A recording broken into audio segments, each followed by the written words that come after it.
Brought you by UTL solar 78,000కు subsidy పొందండి. సబ్సిడీతో UTL on grid solar system ను ఇన్స్టాల్ చేసుకోండి. ఇక బంగాళాఖాతంలోని తీవ్ర అల్పపీడనం వాయుగుండంగా బలపడింది. ఈ ప్రభావం ఏ ప్రాంతాలపై ఏ విధంగా ఉంది అనేది ఒకసారి మనం బ్రేకింగ్ న్యూస్ చూద్దాం.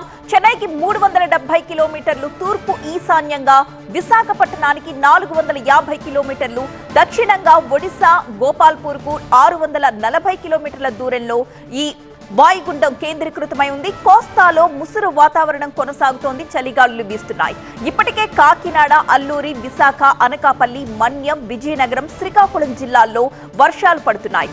3 రోజులుగా కురుస్తున్న వర్షాలు వరి, పత్తి, పొగాకు పంటలపై ప్రభావం చూపిస్తున్నాయి. ఇక భారీ వర్షాల దృష్ట్యా విశాఖ జిల్లాలో పాఠశాలలకు సెలవు ప్రకటించారు కలెక్టర్. కోస్తాలో తీరం వెంబడి గంటకు 40 నుంచి 50 కిలోమీటర్ల వేగంతో, అప్పుడప్పుడు 60 కిలోమీటర్ల వేగంతో గాలులు వీస్తున్నందున మత్స్యకారులెవరూ కూడా సముద్రంలో చేపల వేటకు వెళ్లకూడదని విశాఖ తుఫాన్ హెచ్చరిక కేంద్రం కూడా హెచ్చరించడం జరిగింది.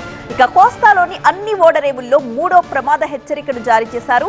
రాబోయే 24 గంటల్లో వాయుగుండం ఉత్తర ఈశాన్యం దిశగా కదులుతూ తీవ్రతను కొనసాగిస్తుందని విపత్తుల నిర్వహణ సంస్థ ప్రకటించింది.